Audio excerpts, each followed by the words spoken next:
혹시 이불킥이라는 단어 들어보셨어요? 이불킥. 이불킥이 뭐예요, 주사? 이불킥. 쪽팔릴 때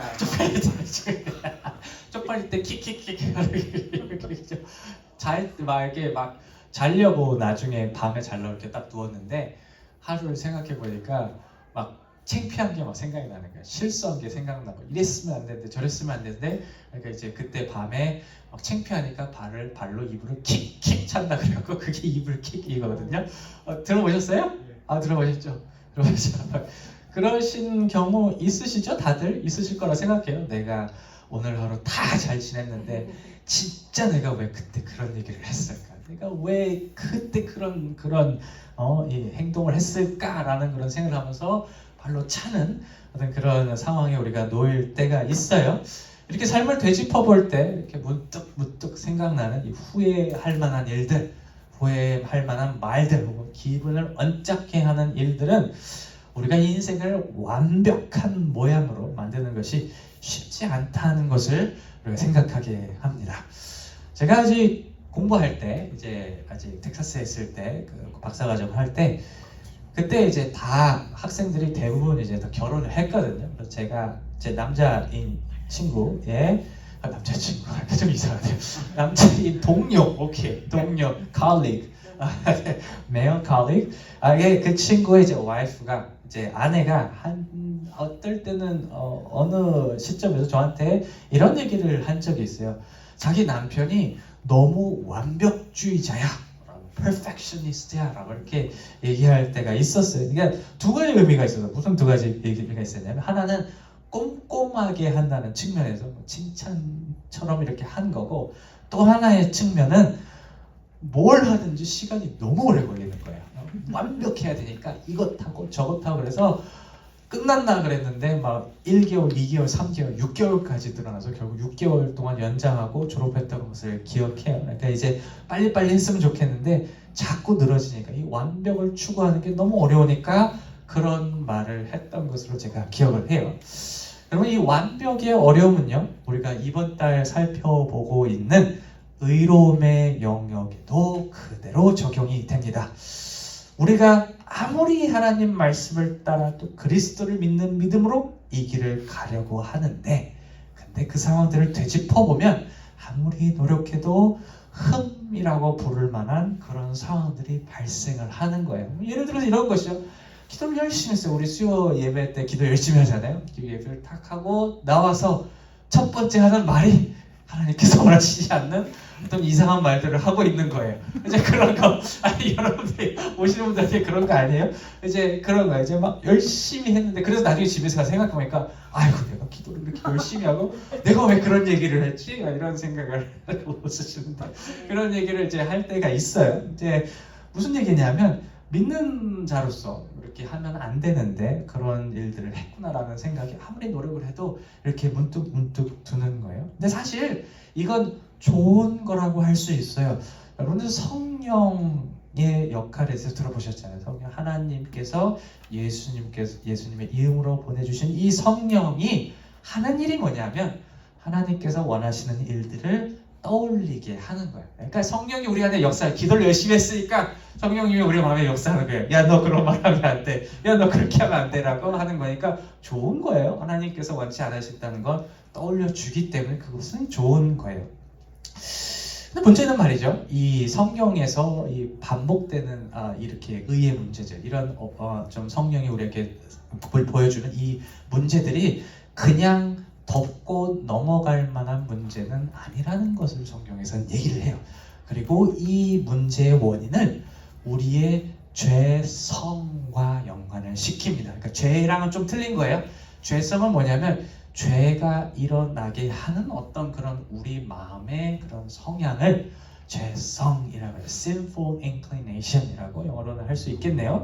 조금 있다가 살펴보겠지만 우리 안에 있는 이 죄성이 자꾸 우리가 하나님 말씀 듣고 하나님의 길로 가려고 하는데 우리 발걸음을 이렇게 잡아 끄는 거예요. 물귀신처럼 이렇게 그런 여기 교회 예배인데 그런 얘기 하면 안 되는데 물 그것처럼 이렇게 말을 잡아서 이렇게 끌어내는 거예요. 그러니까 이 죄성에 잡아 끄는 힘이 근데 너무 완고해서 문제는 뭐냐? 뿌리치려고 해도 잡아끌고 뿌리치려고 해도 잡아끄는 그런 상황을 우리 삶 가운데 계속 만들어내는 거예요. 그래서 아무리 의로운 길을 가려고 해도 가만 생각하면 이 내 마음속에 어떤 찜찜한 기분, 어떤 편치 못한 기분이 피어나는 것은 어떤 이런 우리 안에 깊이 자리하고 있는 이 죄성의 영향력 때문이라고 우리가 말할 수가 있습니다. 문제는 뭐냐 하면 이 죄성이 진짜로 우리 삶 가운데 영향을 미쳐서 우리가 진짜로 죄를 짓게 될 때 발생을 해요. 왜냐하면 성경 뭐라고 하면 말이죠? 죄의 결과는요, 사망이라고 얘기를 해요. 하나님은 우리를 긍휼히 여겨주시고 우리를 이렇게 보살펴 주시는 분이기도 하지만 우리가 짓는 죄에 대해서는 반드시 그 대가를 물으시는 분이라고 분명히 성경에서 얘기하고 있거든요. 우리 거기에 대한 본문인데 한번 읽어보실까요? 시작! 여호와는 노하기를 더디하시고 인자가 많아 죄악과 과실을 사하나 형벌 받는 자는 결단코 사하지 아니하고. 그리고 다음이요, 하나 더요. 로마서 6장 23절 한번 읽어보실게요. 시작! 죄의 삭은 사망이요. 아멘. 아주 유명한 말이에요. 그렇다면 이 피할 수 없고 우리가 스스로 해결할 수 없는 이 죄의 문제를 우리를 어떻게 해결할까요? 오늘 그 문제의 해답을 예수 그리스도 자체 안에서 이제 찾으려고 하거든요. 오늘 본문을 통해서 이에 대해서 잠시 말씀을 나눠보고자 합니다. 오늘 본문은 말이죠, 우리에게 잘 알려진 예수님에 대한 일화 하나를 소개하고 있어요. 바로 이제 너희 중에 죄 없는 자가 돌로 치라 라는 말을 통해서 죄 많은 여인을 곤경에서 구원해낸 상황을 그려내는 말씀이에요. 너무 유명해서 교회 안뿐만 아니라 교회 바깥에서도 예수님에 대한 일화에 대해서 얘기할 때 이 얘기들을 많이 이렇게 하곤 해요.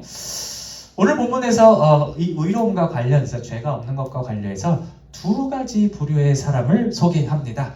첫 번째 부류의 사람은요, 이 의로움, 죄 없음에 가까이 있을 법했던, 매우 가까운 자리에 있을 뻔했던 유대인들 지도자와, 그리고 오늘 본문이 얘기하는 건 죄인이라고 그러잖아요. 죄인이라고 그러니까 이 의로움과 가장 멀리 떨어져 보이는 이 가늠한 여인을, 이 두 그룹을 소개하고 있어요.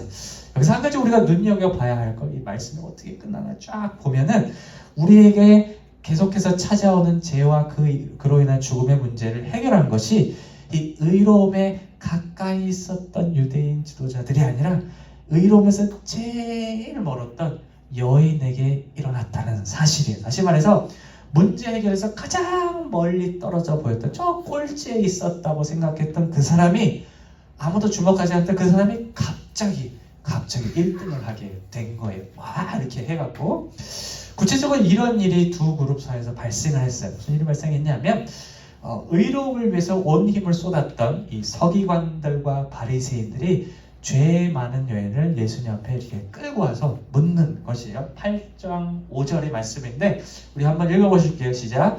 모세의 율법에 이러한 여자를 돌로 치라 명하였거니와 선생을 어떻게 말하겠나이까. 아멘.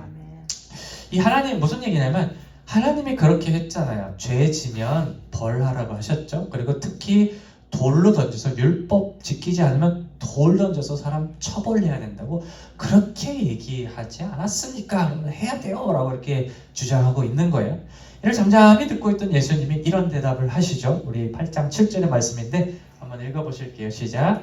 저희가 묻기를 맞이 아니하는지라 이에 일어나 가라사대 너희 중에 죄 없는 자가 먼저 돌로 치라 하래요. 놀랍게도 그 자리에 있었던 이 유대 지도자들이 이 말을 듣고 슬금슬금 하나씩 빠짐없이 자리를 빠져나갔어요. 8장 9절에서 이를 얘기하고 있는데 한번 더 읽어보실까요? 시작! 저희가 이 말씀을 듣고 양심의 가책을 받아 어른으로 시작하여 젊은이까지 하나씩 남고 오직 예수와 그 가운데 섰던 여자만 남았더라. 아멘.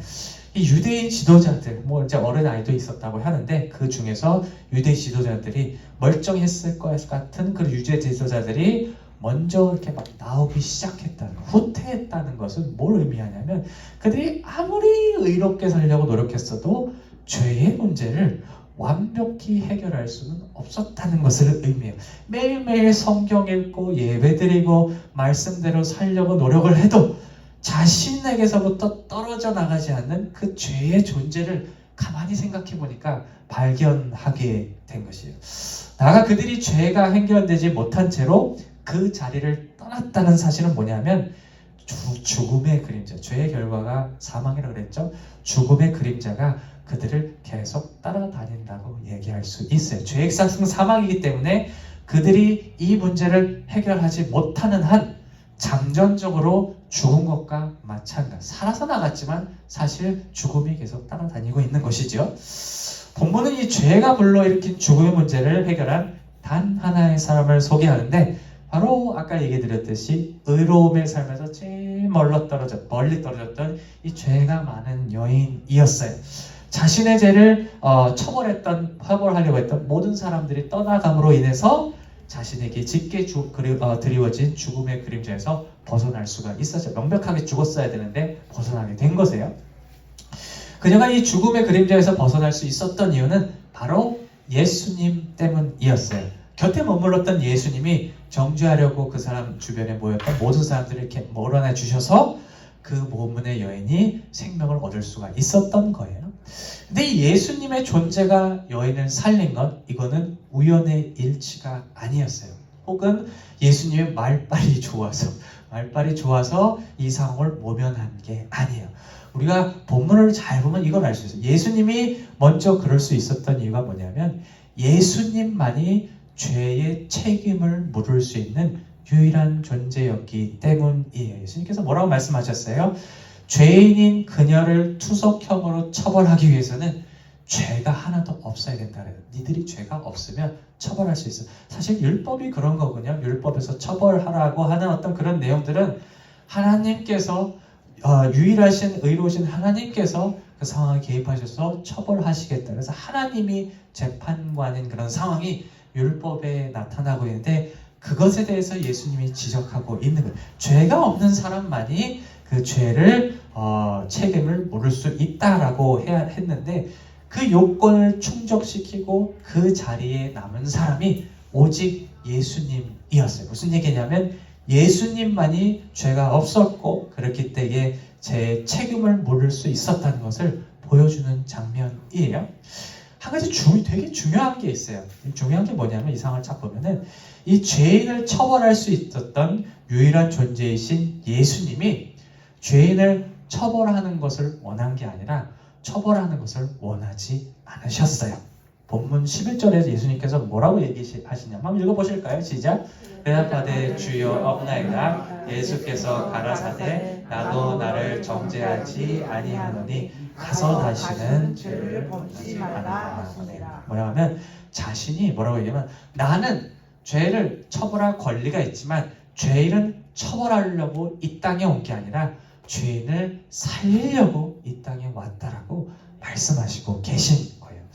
이처럼 예수님이 곁에 있었을 때 죄 많은 여인의 죽음을 벗어날 수 있었던 것은 단순한 우연이 아니라 이 죄를 해결할 수 있는 힘을 가지고 있는 예수님의 은혜 안에 그녀가 직접적으로 놓여 있었기 때문이라는 사실을 우리는 이 말씀을 통해서 알 수 있는 것이에요. 우리가 지난 한 주간 의로움에 대해서 참 많은 얘기들을 나눴습니다. 기억하실지 모르겠지만 정말 많은 얘기들을 우리가 지난 3주 동안 이렇게 얘기를 했어요. 의로움이란 하나님의 말씀을 따라가는 것이다. 의로움이란 투쟁하는 것이다. 라는 그런 말씀을 나눴는데 오늘 본문은 그 의로움이 최종적으로 완성되는 영역을 얘기하고 있어요. 바로 어디냐면 예수님 안이라고 얘기해요. 의로움이 완성되는 것. 아무리 우리가 의로움을 노력하려고 노력해도 되지 않는 것을 우리가 예수님 안에 들어갔을 때 그 문제를 해결할 수 있음을 얘기하고 있는 거예요. 그러니까 예수님 안에 들어가면 우리가 그런 죄성을 갖고 있고 자꾸 죄를 지려고 해도 예수님께서 품어주시고 깨끗해 하시고 그리고 생명을 주신다는 것을. 그래서 우리가 의로움을 완성되기는 그 장소는 다른 어떤 사람이나 다른 장소가 아닌 오직 예수 그리스도 안이라는 것을 오늘 본문에서 우리에게 얘기하고 있는 거예요.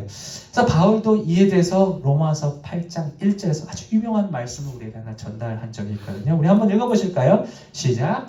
그러므로 이제 그리스도 예수 안에 있는 자에게는 결코 정죄함이 없나니 이는 그리스도 예수 안에 있는 성령의 법이 죄와 사망의 법에서 너를 해방하였습니다. 아멘. 때로는요 우리가 이제 은혜를 받고 이제 우리가 신앙생활을 갖고 믿음을 가지면서 이렇게 순수한 마음을 가지려고 할 때가 하나님을 사랑하는 이 순수한 마음을 가질 때가 있는데 그 순수한 마음이 우리를 실족하게 할 때가 있는 것 같아요. 어떤 상황들이 있었냐면 제가 이제 전도사로 목사로 사역을 하면서 20년 동안 이렇게 사역을 하면서 20년인가요? 그 정도는 안 됐나요? 한 15년으로 합시다. 너무 긴 것 같아요. 한 15년으로 합시다. 좀 젊었으면 좋겠어요. 아직 그래서 15년으로 합시다. 그 15년 동안 믿는 분들한테 이런 얘기들을 종종 들었어요. 교회 안에서 이런 얘기를 들었는데 젊은 사람도 그렇고 나이 드신 분들도 이런 얘기를 가끔씩 하는 분들이 있더라고요. 목사님, 전도사님, 제가요 지은 죄가 많아서 예배를 못 드리겠어요. 그럼 어떤 분들이 이래요. 제가요 지은 죄들이 너무 많아서 양심의 가책을 느껴서 제가 교회 봉사를 못 하겠어요. 더 이상 못 할 것 같아요. 섬기지 못하겠어요. 라는 그런 말씀을 하는 거를 정말 자주 꽤 이렇게 가끔씩 이렇게 들어요. 은근히. 사실 이런 생각을 가졌다는 것은 첫 번째로는 신앙이 건강하다는 증거예요. 제가 말씀드렸지만 성령 하나님께서 마음속에 들어가셔서 이 의롭게 사는 것이 무엇인가를 알게 하시고 그래서 우리가 해결할 수 없는 이 내적인 문제에 대해서 경각심을 불러일으키는 거기 때문에 좋은 현상이기는 해요. 그런데 한 가지 이런 의견에 대해 혹은 이런 생각에서 한 가지 드는 생각이 제가 무엇이냐 하면 하나님께서 예수님을 보내셨을 때 예수님을 정죄하기 위해서 우리를 죄를 묻기 위해서 보내신 게 아니라 우리를 사하여 주시기 위해서 예수님을 보내셨다라는 것이에요. 그래서 의의 길을 걸어 나올 수 있게 하시기 위해 보냈다는 것이고 그렇기 때문에 하나님께서 원하시는 것은 이 죄의 문제 때문에 저기 구석에 이렇게 박혀갖고 아이고 무서워 그런 게 아니라 빛이신 예수님 앞으로 걸어 나오는 것을 원하신다는 것을 하나님께서 원하신다는 것을 제가 다시 한번 그런 순간을 통해서 기억하고 또 얘기해 드릴 때가 있어요. 이 성령의 조명을 통해서 우리의 거룩한 자각을 이용해서 사실 우리를 주저하게 만든 성령의 자각은 정말 좋은 것이긴 하지만 그거를 악용해서 우리를 하나님 앞으로 나오지 못하게 하는 그것은 하나님의 역할이 아니라 악한 영, 사탄 마귀의 역할이라고 할 수가 있을 거예요. 제가 지난주에 나온 것처럼 악한 영의 유일한 목적이 딱 하나 있거든요. 우리를 하나님으로부터 떨어뜨리는 것이기 때문에 실족시키는 거기 때문에 그 거룩한 순간을 악용한다는 것으로 우리가 볼 수 있을 거예요. 말씀을 마무리할게요. 요한복음 3장 19절 20절의 말씀은 의로움에 완성되는 영역이 예수님이고 그리고 예수님께 대해서 우리가 어떻게 해야 되는지에 대해서 이렇게 기록하고 있어요. 우리 한번 읽어보실게요. 시작. 그 정죄는 이것이니 곧 빛이 세상에 왔으되 사람들이 자기의 행위가 악함으로 빛보다 어둠을 더 사랑한 것이라. 악을 행하는 자마다 빛을 미워하여 빛으로 오지 아니하나니 이는 그 행위가 드러날까 하며 진리를 쫓는 자는 빛으로 오나니 이는 그 행위가 하나님 안에서 행한 것임을 나타내려 함이라 하시니라. 여기 모이는 우리 모두가 저는 이 말씀처럼 항상 빛 대신 예수님 안에 거하고 또 거하려 하는 그런 자들이 되시기를 주님 이름으로 축원합니다. 아멘.